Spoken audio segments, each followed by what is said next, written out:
Hello everyone. Today we'll discuss how to prepare for prelims in 2024. तो क्या आपकी best strategy होनी चाहिए 2024 के लिए प्रिपेयर करने के लिए। अब बात ये आ जाती है कि आपने देखे होंगे कुछ कैंडिडेट्स ऐसे होते हैं जो हर साल प्रीलिम्स इजीली क्रैक कर लेते हैं, ठीक है, और कुछ ऐसे कैंडिडेट्स होते हैं जिनका मेंस काफ़ी अच्छे से प्रिपेयर होता है लेकिन उनको काफ़ी डिफ़िकल्टी आती है प्रीलिम्स निकालने में। तो उन दोनों कैंडिडेट्स में क्या डिफरेंट है, क्योंकि माइंड तो सबका सेम काम करता है, ठीक है, इंटेलेक्ट सबके पास एडिक्वेट है। तो ऐसा क्या करते हैं जिनका वो लोग जिनका प्रीलिम्स इजीली क्लियर हो जाता है और हर साल हो जाता है, ठीक है। तो आप क्या ऐसा करें कि आपका प्रीलिम्स जो है इस साल इजीली क्रैक हो जाए, तो हम इस वीडियो में देखेंगे। तो ये पार्ट 1 है वीडियो का, सेकेंड पार्ट थर्ड पार्ट भी आएगा, ठीक है, उसमें हम देखेंगे कि कैसे हमें आगे बढ़ना है। तो मैं थोड़ा सा अपने एक्सपीरियंसेस के बारे में बात करता हूँ कि आपको ये पता रहे कि मैंने क्या चीज़ें अडॉप्ट करी थी जिनकी वजह से मेरा हर साल लगभग प्रीलिम्स निकला है और अच्छे मार्जिन से निकला है। 2016 में मैंने अपने अटैम्प्ट स्टार्ट किए थे। तो फर्स्ट अटैम्प्ट मैंने विदाउट प्रेपरेशन दिया था, उसमें 80 मार्क्स आए थे। Without preparation means I only relied on current affairs, trivia, थोड़ा बहुत एनसीईआरटी पढ़ ली, दैट्स इट, ठीक है। तो 116 मार्क्स उस टाइम कट ऑफ थी 2016 में, तो मेरा 36 मार्क्स से नहीं रहा था। Then I had to leave my job to prepare for civil services, ठीक है। तो उसके बाद क्या है कि मेरा कभी भी प्रीलिम्स नहीं रुका है, except in 2018 there were certain circumstances that I was going through. तो उसमें मेरा प्रीलिम्स नहीं हुआ था और वो मुझे पता था। लेकिन बाकी सारे ईयर्स में मेरा +10 मार्क्स से कट ऑफ से +10 मार्क्स से प्रीलिम्स निकला है, और वो एक सर्टेन स्ट्रैटेजी को फॉलो करते हुए निकला है, ठीक है। तो स्ट्रैटेजी मैं आपके साथ डिस्कस करूंगा कि जैसे 2017 में मेरे 114 मार्क्स थे when cut off was nearly 105। 2019 में भी 110 मार्क्स थे, कट ऑफ वाज नियरली 103। 2020 में भी 113 मार्क्स थे, cut off was below 100। Here also cut off was nearly 88 89, ठीक है, मेरे 102 मार्क्स थे। और 100 मार्क्स थे मेरे 2022 में जब कट ऑफ 87 पॉइंट समथिंग थी, है ना। उसके बाद मेरे अटेम्प्ट्स ख़त्म हो गए ऑब्वियसली, तो उसके बाद मैंने नहीं दिया। लेकिन मैं आपको ये बता रहा हूँ कि it is very easy to clear prelims every time with good comfortable margin if you are following a adequate strategy, ठीक है। अब बात ये आ जाती है कि सबसे पहला जो इम्पोर्टेंट हमारा जो फोकस माइंड का होना चाहिए वो होना चाहिए प्रीलिम्स फोकस। हमारा टॉपर्स ने बता दिया है कि 4-5 मंथ्स प्रिपेयर कर लो आपका प्रीलिम्स निकल जाएगा, या फिर 3 to 4 मंथ्स प्रिपेयर कर लो आपका प्रीलिम्स निकल जाएगा, ठीक है। Specially for those people who have given their mains this time, तो उनको लगता है 3-4 महीने से ज़्यादा हमें प्रीलिम्स की रिक्वायरमेंट नहीं है। लेकिन आपको मैं ये बता दूं कि प्रीलिम्स का फोकस अभी से आपको देना बहुत ज़रूरी है, क्योंकि कुछ ऐसे एस्पेक्ट्स हैं प्रीलिम्स के वो आपको जानना, उसके लिए रियलाइजेशन कराना बहुत ज़रूरी है। जैसे कि आप प्रीलिम्स अगर नहीं निकाल पाओगे तो मेंस दे ही नहीं पाओगे, ठीक है। अब ये सोचना क्यों इंपॉर्टेंट है कि there are 15,000 candidates who are giving mains this year, ठीक है, 2023 में। तो आप ये देखेंगे फाइनल रिजल्ट के बाद there will be 14,800 candidates again who will sit in prelims again, ठीक है। तो आपके पास अगर आप नए कैंडिडेट हो, आपने मेंस इस साल नहीं दिया है, तो आप फाइट कर रहे हो सिर्फ उन 200 सीट्स के लिए जो ये लोग खाली करेंगे। And not only these people, पिछले 3 से 4 साल में जिन लोगों ने भी प्रीलिम्स निकाला है वो सारे फाइट कर रहे हैं 2024 प्रीलिम्स लिखने के लिए और उसे निकालने के लिए। तो there will be approximately 50,000 people who have clear prelims in their earlier attempts, और उनके साथ आपका कंपटीशन है। तो आपको ये चीज़ ध्यान में रखनी है, ठीक है। अगर आप ये चीज़ ध्यान में रखोगे तो आपको लगेगा कि प्रीलिम्स निकालना सच में डिफ़िकल्ट है, और ये लगना भी चाहिए, not because to build fear in to your eyes, but because that you have to realise the gravity of the situation कि प्रीलिम्स निकालना कितना ज़रूरी है ना। कि आप मेंस ही नहीं लिख पाओगे, जितनी भी आप प्रेपरेशन कर रहे हो, ऑप्शनल पढ़ रहे हो, एथिक्स पढ़ रहे हो, ऐसे पढ़ रहे हो जो कि मेंस रेलेवेंट है, उसका कोई यूटिलिटी नहीं रह जाएगी इफ द आपका प्रीलिम्स नहीं निकल रहा है, ठीक है। तो आप ये बात ध्यान में रखें। तो इसलिए अभी से ये काम करें कि at least 6 to 7 hours per day आप प्रीलिम्स में दें। आप ऑप्शनल पढ़ रहे हैं, आप जो है एथिक्स पढ़ रहे हैं, ऐसे पढ़ रहे हैं, ठीक है, या आप आंसर राइटिंग कर रहे हैं, so do not extend it more than 3 hours per day, ठीक है। 3 घंटे से ज़्यादा आपका नहीं लगना चाहिए, ठीक है। एक टाइम स्लॉट से ज़्यादा नहीं लगना चाहिए आपके मेंस की प्रेपरेशन में।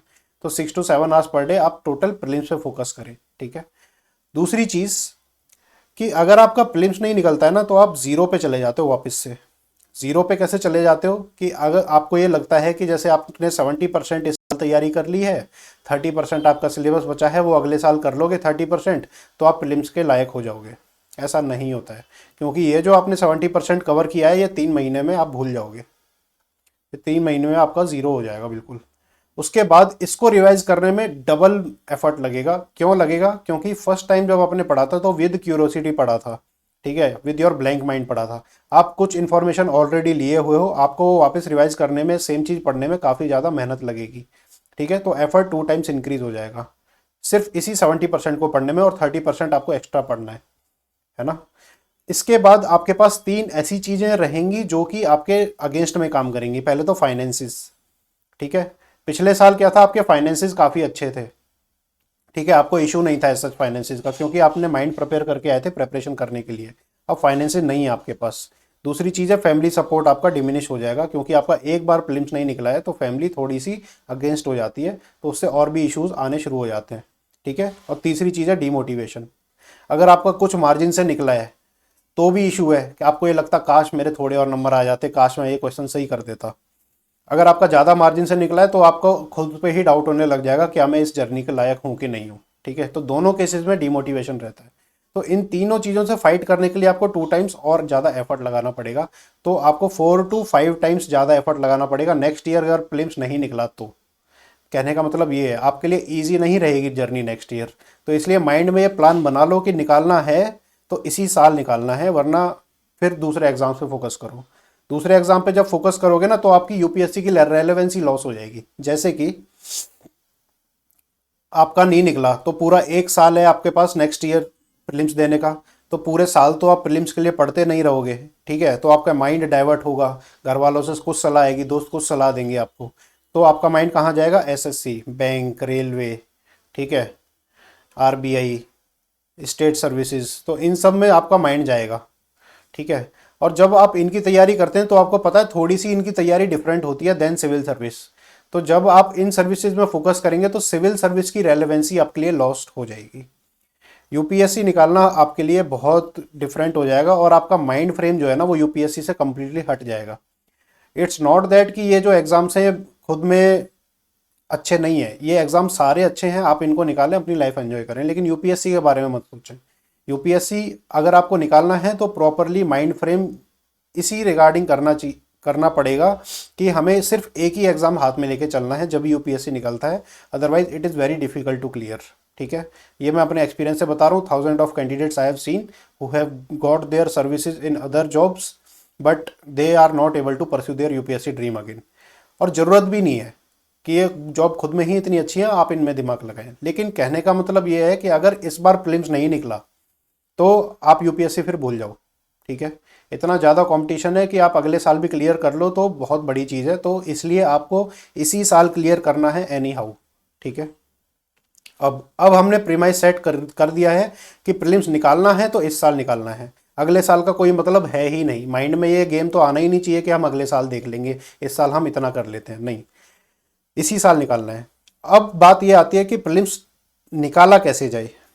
3 स्टेज हैं प्रीलिम्स निकालने की, ठीक है। तो तीनों स्टेजों में आपको एकदम महारत हासिल होनी चाहिए। सबसे पहला है पीवाईक्यू एनालिसिस। अब पीवाईक्यू आपको क्यों करने हैं? सबसे पहला पॉइंट यह है कि पीवाईक्यू से हमें पता लगता है ट्रेंड। अब ट्रेंड का क्या मतलब होता है कि ट्रेंड पता लग जाता है? ट्रेंड में ये होता है कि कौन से सब्जेक्ट कितने मार्क्स की आ रही है, ठीक है। पहले तो मार्किंग स्कीम पता लगती है कि कितनी सब्जेक्ट कितनी रेलेवेंट है, रेलेवेंस पता लगती है, ठीक है। इंपॉर्टेंट एरियाज पता लगते हैं विद इन दो सब्जेक्ट्स, ठीक है। शैलोनेस एंड डेप्थ पता लगती है कि जैसे इकोनॉमिक्स में काफ़ी शैलो कंसेप्ट्स आते हैं, आपको बस डेफिनेशन पता है आप उसका कर सकते हैं, आपको कंसेप्ट पता है आप कर सकते हैं, ठीक है। पॉलिटी में काफ़ी डेप्थ आती है, माइन्यूट माइन्यूट डिटेल पे फोकस किया जाता है, ठीक है। तो आपको शैलोनेस डेप्थनेस पता लगती है किसी भी टॉपिक की, कितना डिटेल में जाना है ये पता लगता है। तो पीवाईक्यू एनालिसिस आपने नहीं किया है तो आपको ये सब चीज़ें नहीं पता लगेंगी, आप कितनी भी टेस्ट सीरीज कर लो कोई फ़ायदा नहीं होगा। दूसरी चीज़ है पीवाईक्यू की कि इससे 30% ऑफ जो पेपर है आपका यूपीएससी का हर साल वो इन्फ्लुएंस होता है पीवाईक्यू से। अब इन्फ्लुएंस होने का क्या मतलब है? इन्फ्लुएंस होने का ये मतलब है कि या तो क्वेश्चंस रिपीट होते हैं, ठीक है, या फिर जो लास्ट ईयर में क्वेश्चंस आए थे, जो उनमें ऑप्शंस दिए हुए थे, तो ऑप्शंस ही क्वेश्चन बन के आ जाते हैं। ठीक है, कई केसेस में देखा गया है। तो nearly 30% of your paper that will come in 2024 will be influence from PYQ. अब बात ये आती है कि कितने साल के पीवाईक्यू करने चाहिए। तो मैं ये बोलूँगा 10 ईयर्स के पीवाईक्यू तो मस्ट है। ठीक है, and depending upon the time मैं ये बोलूँगा कि 20 to 25 ईयर्स के पीवाईक्यू आपको करने चाहिए। ठीक है, इसका करने का एक और तरीका है कि जो भी क्वेश्चन आपको नहीं आते हैं उनको एक शॉर्ट कॉपी बनाएं। ठीक है, और उसमें लिखना शुरू कर दें जो भी क्वेश्चन आपको नहीं आए उनके सॉल्यूशंस। ठीक है, ताकि आपको एक सोर्स रहे कि उसे पढ़ने के बाद आपको ये लगे कि हाँ पूरे पीवाईक्यू आपने पढ़ लिए हैं, और वो सब्जेक्ट वाइज होनी चाहिए। ठीक है, अब आते हैं स्टैटिक सिलेबस पे। स्टैटिक सिलेबस क्यों इंपॉर्टेंट है? मार्केट में चल रहा है करंट अफेयर करो, करंट अफेयर करो, हर आदमी करंट अफेयर पढ़ रहा है, मैगजीन्स अपनी नंबर ऑफ पेजेस बढ़ते जा रहे हैं मंथली मैगजीन के, कोई 150 पन्ने की मैगजीन दे रहा है, कोई 200 पन्ने की दे रहा है। ठीक है, तो इन सब पचड़े में अपन को नहीं पढ़ना है। अपन को क्या करना है कि स्टैटिक सिलेबस पे महारत हासिल करनी है। देखो 70% of the paper comes directly from the static. जो भी आपकी 6 सब्जेक्ट्स हैं उसमें से ही आता है 70 to 80% सिलेबस डायरेक्टली, जो पेपर है वही। अगर आपने ये कर लिया और 70% पेपर कर लिया है तो आपको करंट अफेयर छूने की भी जरूरत नहीं है बेसिकली निकालने के लिए। और जितने भी कैंडिडेट्स प्रीलिम्स निकालते हैं हर साल, उनके पास एक ही चीज़ कॉमन होती है, वो है स्टैटिक सिलेबस पे महारत हासिल होती है। क्योंकि करंट अफेयर तो हर साल बदलता है, तो हर साल जरूरी नहीं है जो प्रीलिम्स बंदा निकाल रहा है वो हर साल के पूरे डेडिकेटेडली करंट अफेयर पढ़े, लेकिन वो स्टैटिक सिलेबस को बहुत अच्छे से पढ़ते हैं, बार बार पढ़ते हैं। ठीक है, तो स्टैटिक सिलेबस बहुत इंपॉर्टेंट है। अब स्टैटिक सिलेबस में आपका क्या हो जाता है? पहली चीज़ है कि जो 6 सब्जेक्ट्स हैं उसको आपको देखना है। अब कौन कौन सी 6 सब्जेक्ट्स हैं? Polity, history, environment, economy, geography and science and take.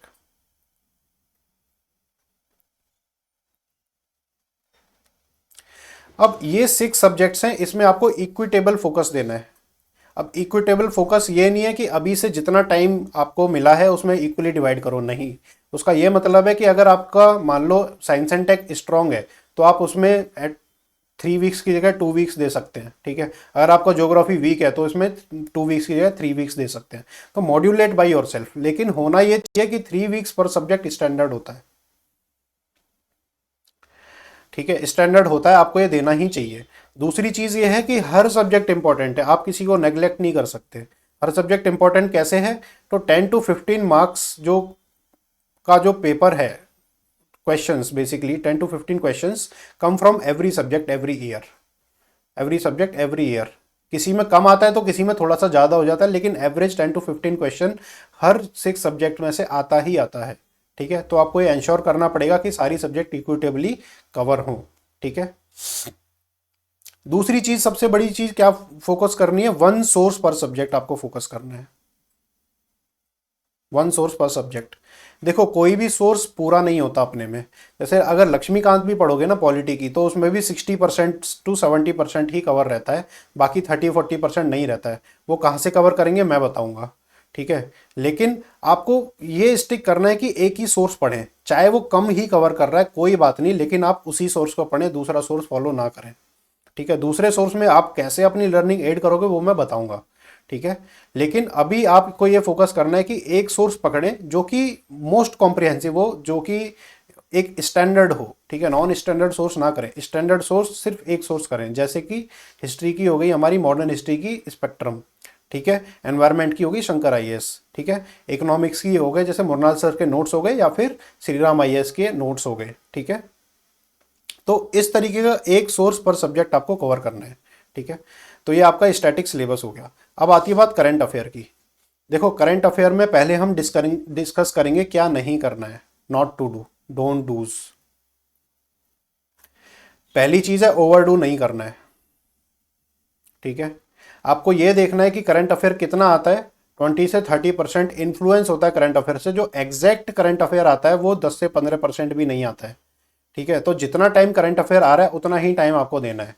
For instance if you are studying for 1 month तो आपको 5 डेज से ज़्यादा करंट अफेयर में नहीं देना है।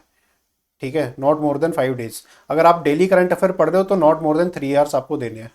ठीक है, 3 घंटे से ज़्यादा डेली का करंट अफेयर नहीं देना है। अब करंट अफेयर कहाँ से करना है, ये इंपॉर्टेंट टास्क आ जाता है। देखो मार्केट में बहुत सारी फेमस मैगजीन्स हैं। अब उनके ड्रॉबैक्स क्या है मैं आपको पहले बताता हूँ। ड्रॉबैक्स ये है कि 150 पेजेस की होती है, छोटा फॉन्ट होता है,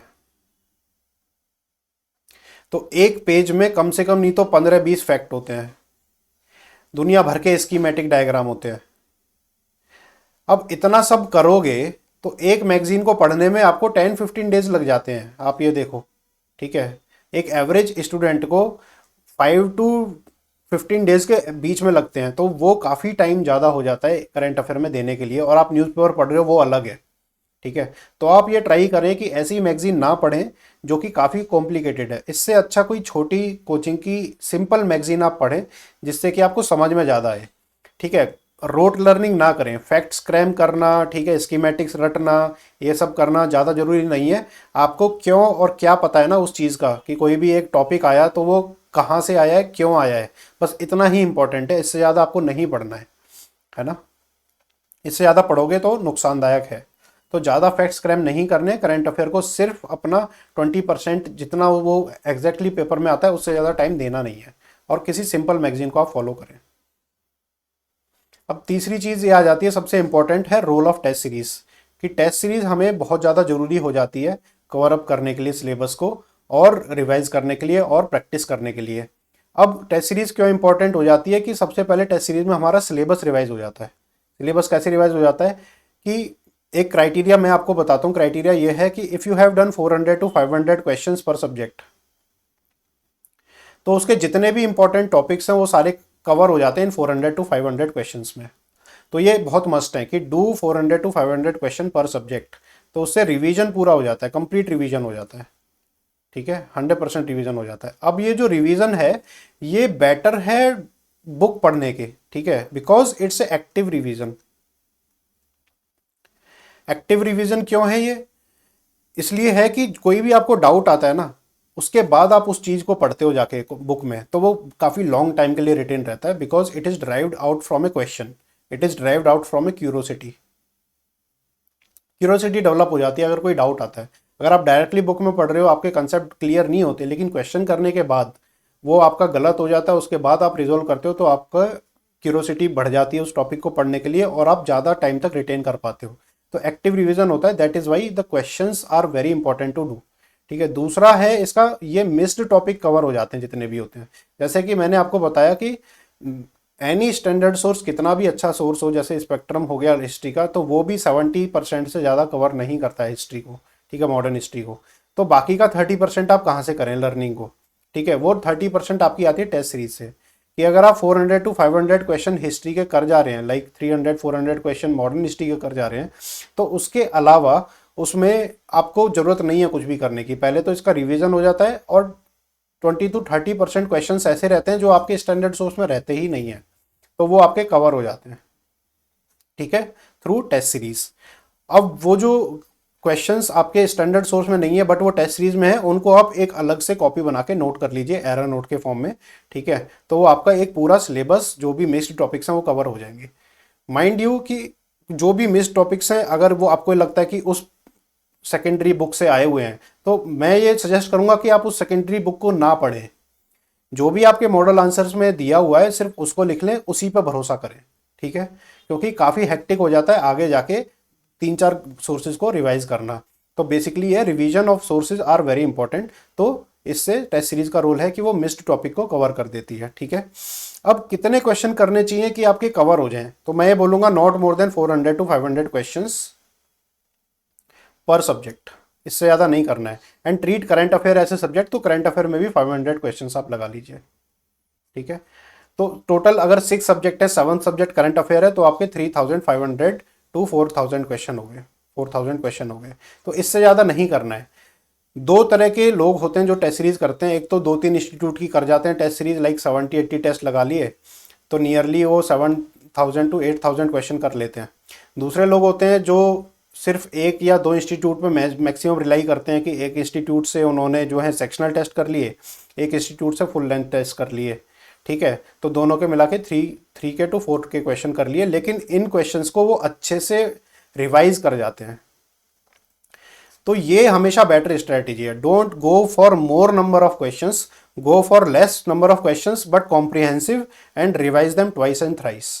तो ये सेकंड वाली स्ट्रेटेजी जो है वो हमेशा अच्छा आपको रिजल्ट रीप करती है कि आपने जो है 3000 से 4000 क्वेश्चन लगाए हैं लेकिन उनको 3 से 4 बार रिवाइज किया है। तो आपको ये माइंड में रखना पड़ेगा, ठीक है। अब टेस्ट सीरीज का सबसे बड़ा रोल जो है वो है बिल्डिंग एग्जाम टेम्परामेंट। अब एग्जाम टेम्परामेंट होता क्या है? सीधी भाषा में एग्जाम टेम्परामेंट होता है कि आप जो है एग्जाम में बैठे हुए हो, 2 घंटे मिले हैं आपको 100 क्वेश्चंस करने के लिए। अब आपने 20 क्वेश्चंस किए और 20 क्वेश्चन में माइंड हो गया चूक, माइंड चोक हो जाता है। अब उसके बाद आपका इंटेलेक्ट, आपकी प्रैक्टिस, आपकी नॉलेज चली जाती है तेल लेने। उसका कोई रोल नहीं है। आपका इंटेलेक्ट हो जाता है ख़त्म, आपकी नॉलेज हो जाती है ख़त्म, ठीक है, आपका स्ट्रेस हो जाता है हाई। अगर ये चीज़ हो जाती है ना तो कितनी भी आपने प्रेपरेशन करी हो, 3 से 4 साल भी प्रेपरेशन करी हो, वो सब खत्म हो जाता है जब अगर आपका एग्जाम टेम्परामेंट बिल्ड नहीं हुआ है।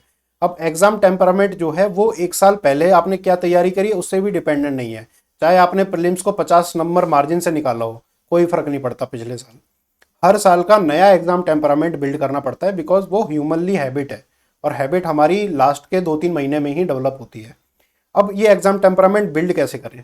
अभी से आपको ये माइंड में रख लेना है कि 1 टेस्ट पर वीक लगाना ही है।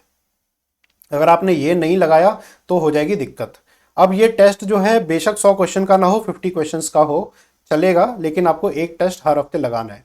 और आपको ये इंश्योर करना है कि जो प्रीलिम्स एग्जाम होगा 26 मई को, उससे एटलीस्ट 2 महीने पहले आप रिगरस प्रैक्टिस करो। Rigorous practice means 20 to 50 questions per day आपको करने हैं, ठीक है। आप थोड़ा ब्रेक ले सकते हो, लाइक 5 डेज ए वीक कर सकते हो, ठीक है, लेकिन आपको 20 to 50 क्वेश्चंस पर डे करने ही है। इससे क्या होगा कि आपका माइंड चलना शुरू हो जाएगा, ठीक है, डेली के।